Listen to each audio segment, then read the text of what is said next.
शेख रशीद साहब, समाजवादी की सदर शान हिंद साहिबा, ये हमारा पहला इंतखाबी जलसा है वार्ड नंबर 19 में।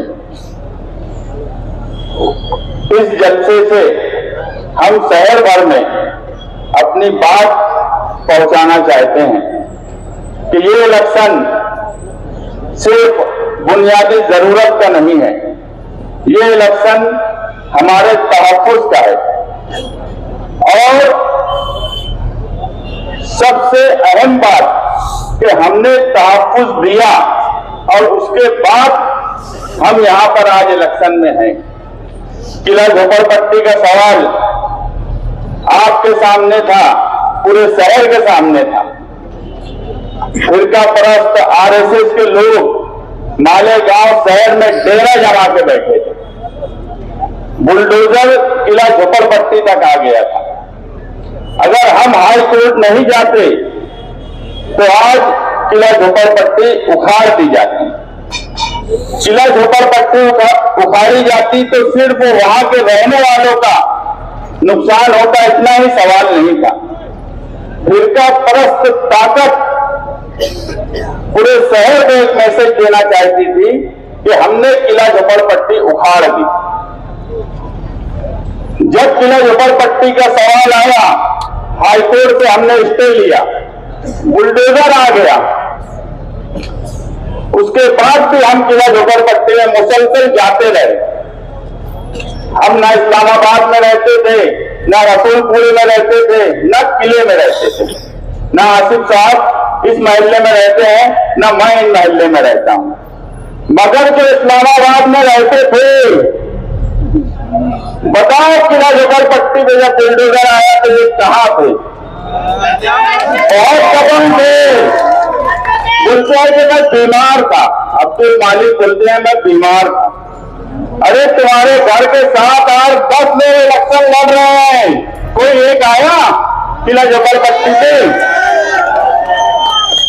जो यहां से गुजरकर किले की झोपड़पट्टी के पास से कारपोरेशन में बराबर ठेकेदारी करने जा रहे थे, पीसी और लेकर घूम रहे थे, मगर किला झोपड़पट्टी में इस्लामाबाद बिल्डिंग का एक फर्द नहीं पहुंचा। और आज वो इस वार्ड से इलेक्शन लड़ रहे हैं। हमने समाजवादी पार्टी से राहिल हनीफ, साजिदा यूबी, अंसारी रुमाइसा महमूद इनको टिकट दिया। ये इलेक्शन फिरका परस्तों से लड़ने का है। मैं आपको आज की बीजेपी के गिरीश महाजन की कुछ सेकंड की ऑडियो और वीडियो सुनाता हूं, आप सुनिए, फिर उस पर मैं 2-5 मिनट बात करूंगा बस।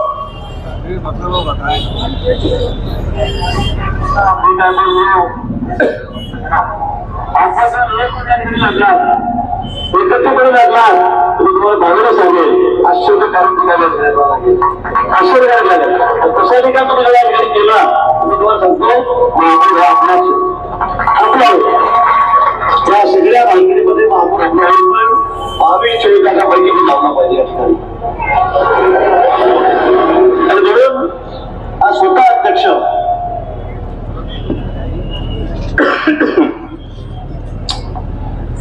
84 सीट है मालेगांव शहर में।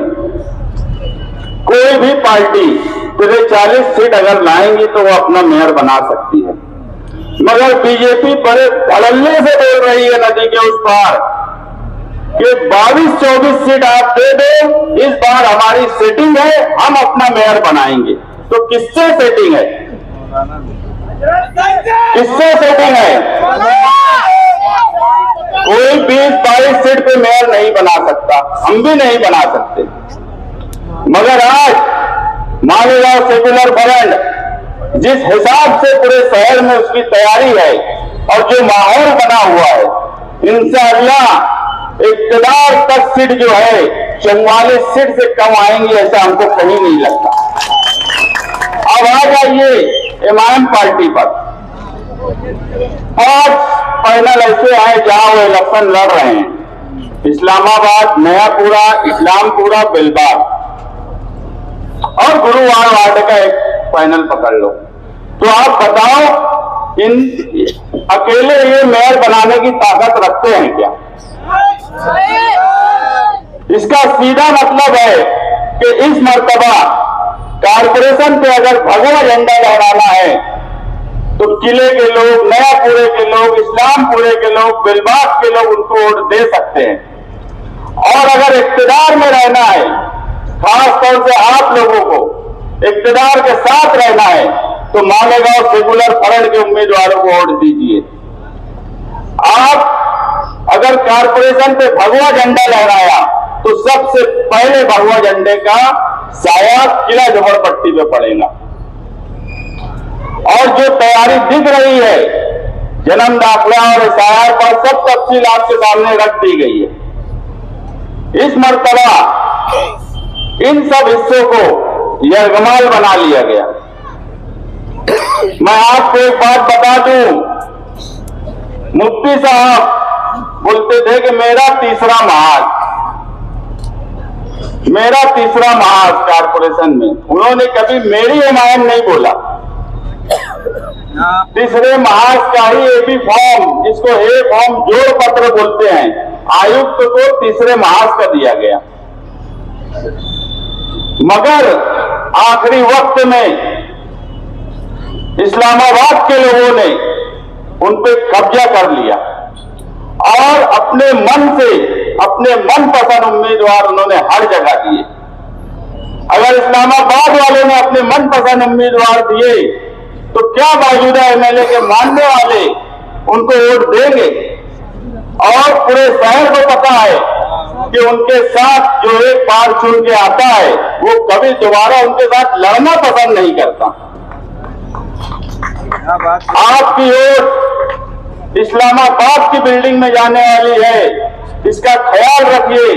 फिरका परस्तों को वोट मिलने वाली है, फिरका परस्त अपना मेयर बनाने वाले हैं।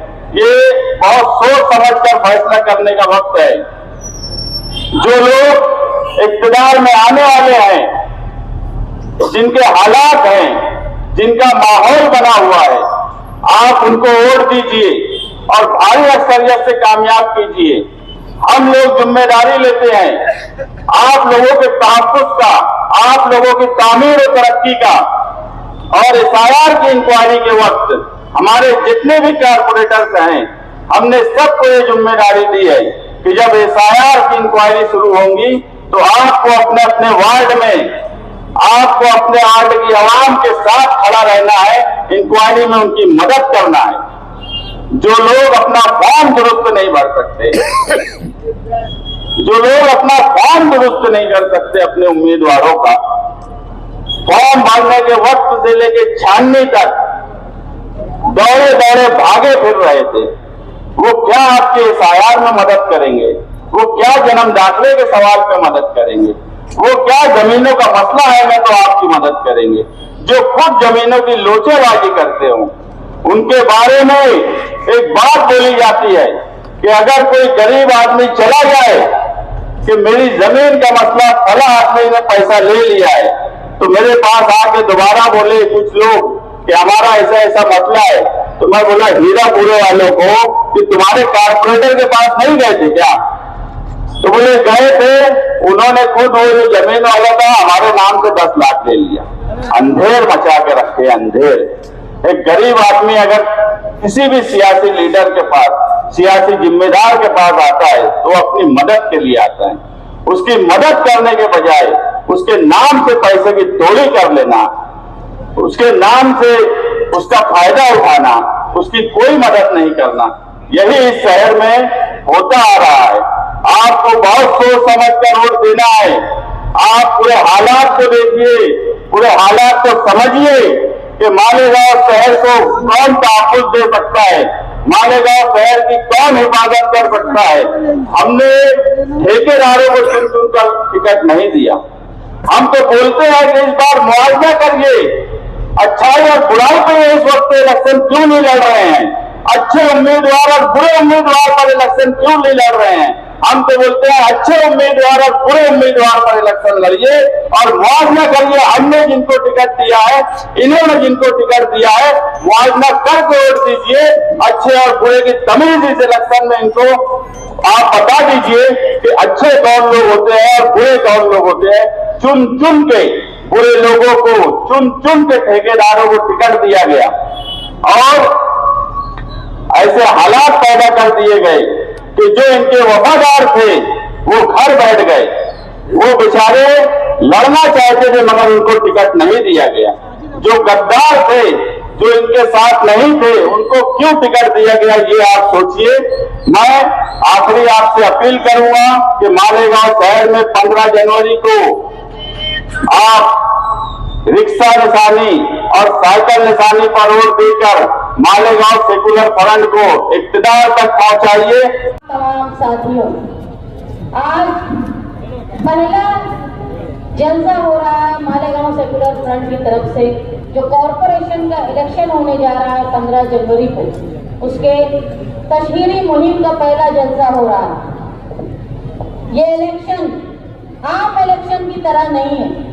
ये इलेक्शन सिर्फ रोड, गटर, सड़क और पानी नल का मामला नहीं है, बल्कि इस इलेक्शन में कई खास बात है। एक तरफ ये है कि दो सियासी मुखालफिन, वो शेख रशीद साहब का खानदान हो और नवाज साहब का सियासी घराना, ये हमेशा अपने नजरियाती इख्तिलाफ की वजह से एक दूसरे से सियासी तौर पर अलग रहे। लेकिन आज शहर के तहफ्फुज़ के लिए, शहर पर आने वाली मुसीबत को मिलकर लड़ने के लिए सारे इख्तिलाफात को बालाए ताक रखकर आज मुत्तहिद हो गए। और इस उमंग से हमने हमारा फ्रंट बनाया, मालेगांव सेकुलर फ्रंट, और कोशिश की हर इलाके में उम्मीदवारी देने की। और ऐसे उम्मीदवार हमने दिए जो कानून भी जानते हो, तालीम याफ्ता भी हो, जो ढिठाई भी जानते हो, लोगों को सीधा करना भी जानते हो, सीधे भी हो, वकालत भी जानते हो, पढ़ाना भी जानते हो और पढ़ना भी जानते हो। और हमने इस चीज का खास ख्याल रखा कि मालेगांव शहर का हर इलाका अपनी एक सकाफती पहचान रखता है। हर इलाके की एक पहचान है। कोई इलाका मजहबी तौर से बड़ा मशहूर है, कोई इलाका तालीमी तौर पे, दीनी तौर पे बहुत मशहूर है। और हमने ये कोशिश की कि हमारा नुमाइंदा, हमारा उम्मीदवार ऐसा हो कि उस इलाके को सूट करता, जहाँ शरीफ लोग रहते हैं, जहाँ पर पढ़े लिखे लोग होते हैं, वहाँ हमने ऐसा उम्मीदवार दिया कि इलाके के लोगों को, उनको अपना नुमाइंदा कहने में, वोट देने में शर्म न महसूस हो। हमने ना ठेकेदार की अहमियत की, ना हमने ऐसे लोगों को टिकट दिया जिसको वोट देने में इलाके के लोगों को शर्म महसूस। हमने ये सोचा है कि हर शहरी, हर तबके को हम नुमाइंदगी दे पाए, उस हिसाब से हमने हमारे उम्मीदवारों का चयन किया, हमने उन उम्मीदवारों को चुना। मैं आपको ये बताने आई हूँ, बहुत ज्यादा वक्त नहीं है, लेकिन मैं आपसे ये कहना चाहती हूँ कि ये इलेक्शन में हमारा जो इत्तेहाद हुआ है, वो जन्म दाखिले की तारीख, जब जन्म दाखिले का केस हुआ, उसमें साथ में हम मिलकर लड़ने लगे। तो हमारा कोई सियासी उस वक्त मिलाप नहीं हुआ था, वो समाजी और शहर को बचाने के लिए हुआ था।